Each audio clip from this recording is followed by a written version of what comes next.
주님이 사랑하시고 주님을 사랑하는 주사랑교회 성도 여러분, 오늘도 주 안에서 믿음의 영웅의 삶을 살기를 축원합니다. 저는 오늘 누가복음 7장 1절에서 10절의 말씀으로 함께 은혜를 나누고자 합니다. 오늘 본문은 모두 잘 아시는 대로 믿음 좋은 백부장의 이야기입니다. 결론적으로 백부장은 원하는 것에 대한 응답도 받고 예수님의 치료하심을 경험하게 되고 이스라엘 중에서도 이만한 믿음을 만나보지 못하였노라는 칭찬까지 받게 됩니다. 지금 5분 묵상을 듣고 있는 모든 성도님들에게 본문의 백부장처럼 하는 것마다 잘 되는 은혜가 있기를 축원합니다. 그리고 그의 삶을 들여다보고 들어보고 따라 실천하는 하루가 되기를 간절히 소망합니다. 여러분, 백부장은 어떤 사람이었을까요?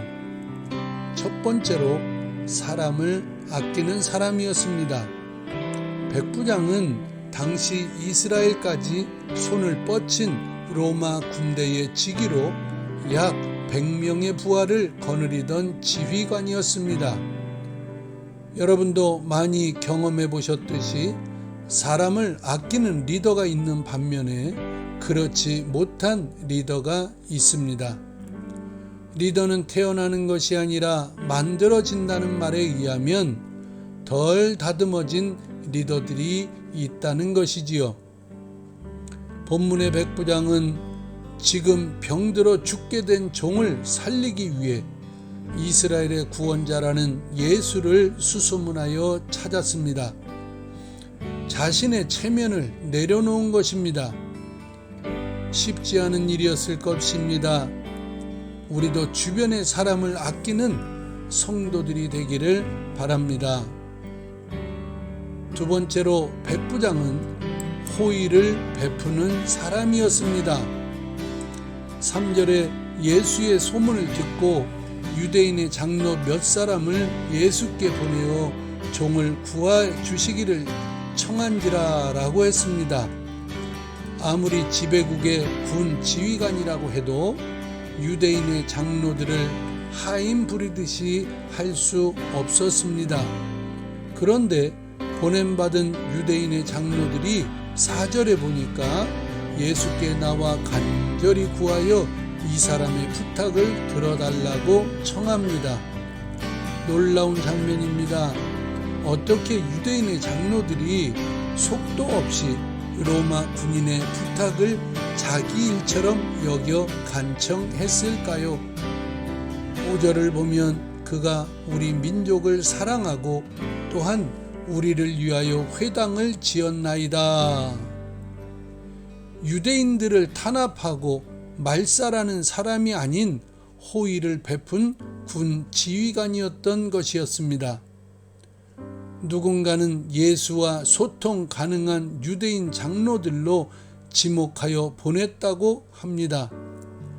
이유가 어쨌든 유대인 장로들에게 불편한 백부장이었다면 이처럼 간청할 필요는 없었을 것입니다.